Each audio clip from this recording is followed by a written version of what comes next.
Swagoo. So we're catching up with him on all the things he has missed since he's been off for a few. To the NFC here, Swagoo. Let's start with the number one pick. Who do you believe is the Bears believe is Caleb Williams, based on the moves that they've made, the consistency, the critical situations and critical games. And all they did was go to LA to pro day to confirm. Y'all debate who the best one is. Caleb Williams going to be taken first by the Bears. I think that's done a bunch of tinkering. They were in the Super Bowl 2 years ago. Are they right now the biggest threat to San Francisco? I'm going with the Detroit Lions. I remember the first half of that game. Credit the 49ers, credit Brock Purdy. But the Detroit Lions did everything they could. Consistency, returning their guys, and playing at a very high level. Okay, and then one more. Let's do something. We'll call Swagoo and we'll get him on to react to it. Well, we never had to call you, Swagoo. What is your reaction? Is this the last dance with Dak? What do we say about the Cowboys? I've been sitting here twiddling my thumbs, thinking about, you know what? It's been a lot of off guys are bringing guys in.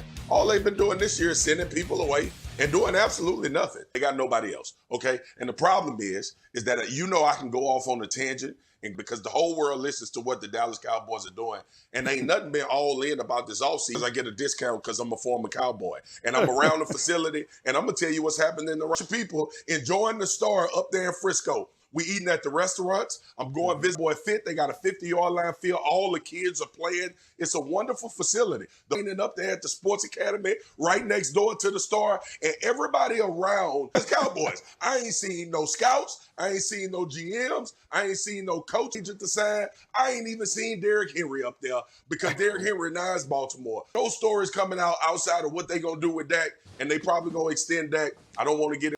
So, right, Tim, how about your perspective on all this? That's my rant. It's a good rant. I don't get a discount because that's the one NFC team I was never on that roster. So I would just say that Dallas, look, Dak won this a while ago. When Dak was making $800, they were trying to use the fact that he hadn't made much money, against him to sign an undermarket team, continue to play well, get to the end of contracts. And so now they're in a bad spot because of that. There's just certain things they can't do. Can't get involved in the Derrick Henry game or the A.J. in free agency. And so with that, look, this is the situation they're in. Pay Drew Brees and kind of extend things out as he got older. Now, the good thing, type of success, is they extend this with Dak Prescott, because I think ultimately at a better level for them to have any success. Dan. Yeah, he played at a really high level all last year. I don't think you can necessarily engineer in March with your moves. They need to be better in the run game and better. In terms of Dak Prescott, I do believe ultimately they extend him. I'm just not sure that's going to get done this cap. It actually makes more sense to do it next offseason. Obviously, that carries risk. Will he want to go somewhere? Dak's going to be there, and they're going to get CeeDee Lamb signed, and they're going to take care of the pieces that you're talking about. A lot of veterans, most notably offensive line help, said this.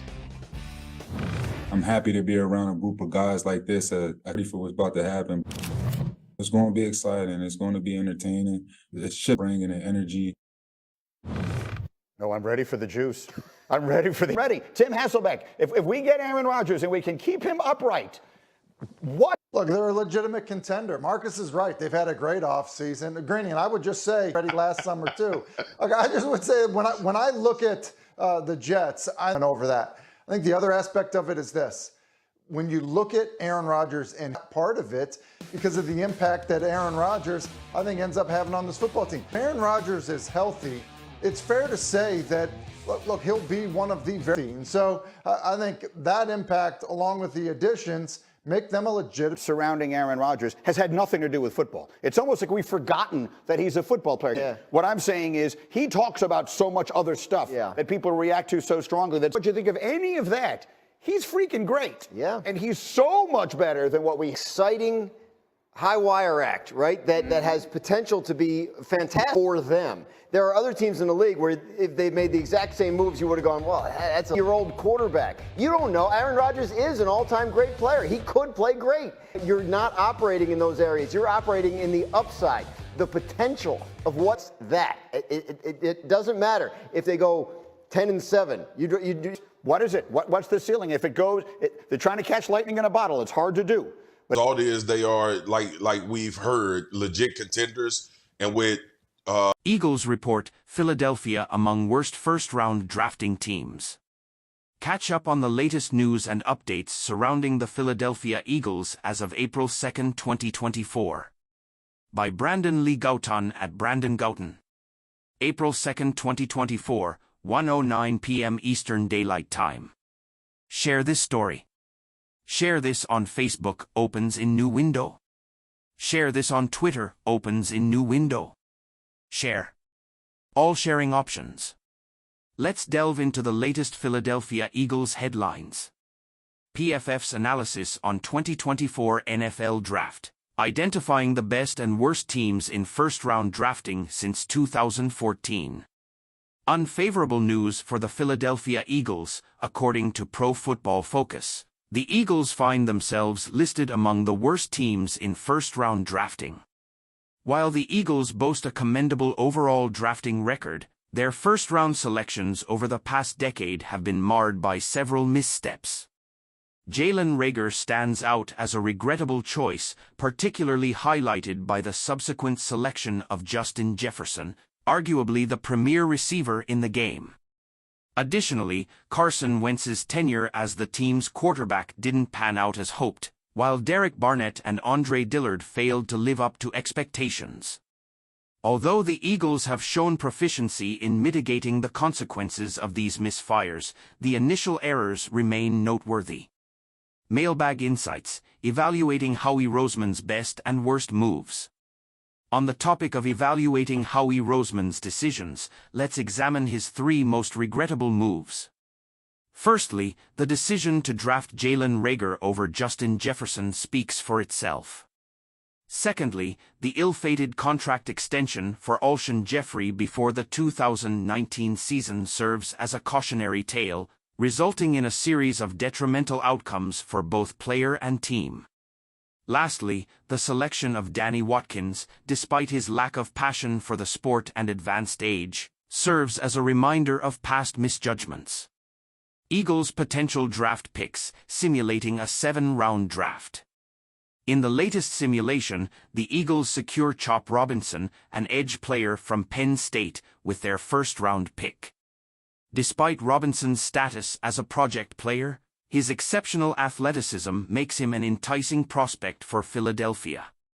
Given Penn State's track record in developing defensive talent, Robinson could offer immediate contributions at the NFL level. Analyzing defensive improvements for the Eagles, the Reed Blankenship factor.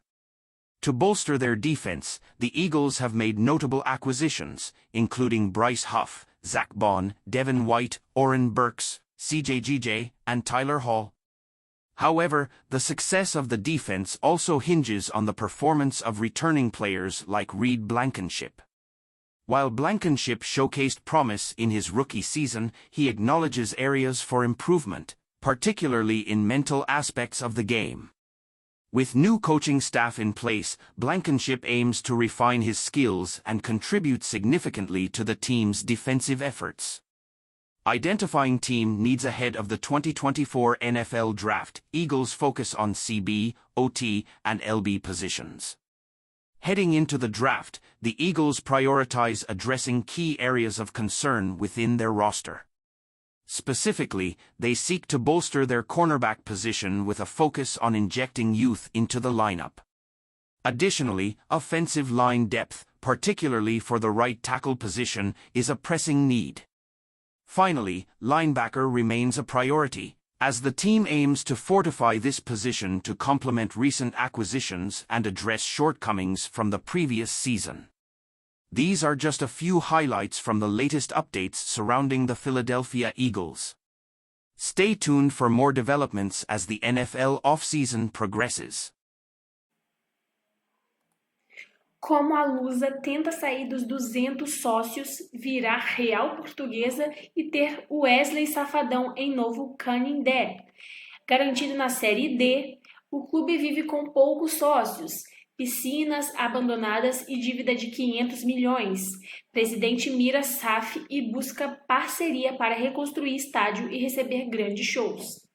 Reconstrução. Esta é a palavra mais adequada para definir aquilo que pode ser o futuro da Portuguesa, um dos clubes mais tradicionais do futebol brasileiro e atualmente sob os holofotes com uma campanha que levou o time às quartas de final do Campeonato Paulista após um hiato de 13 anos e a conquista da vaga na Série D do Brasileirão de 2025.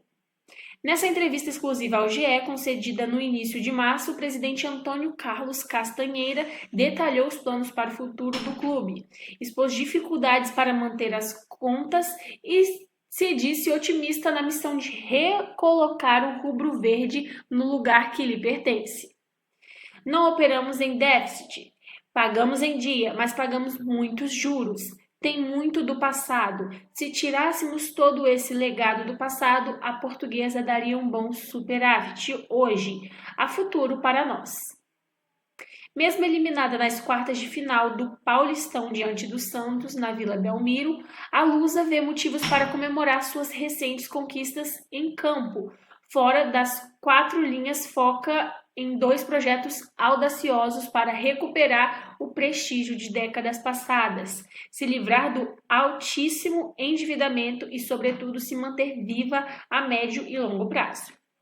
O primeiro é a cessão do terreno de 102 mil metros quadrados do Canindé para a construção de um novo clube social e uma moderna arena multiuso com capacidade para 40 mil pessoas.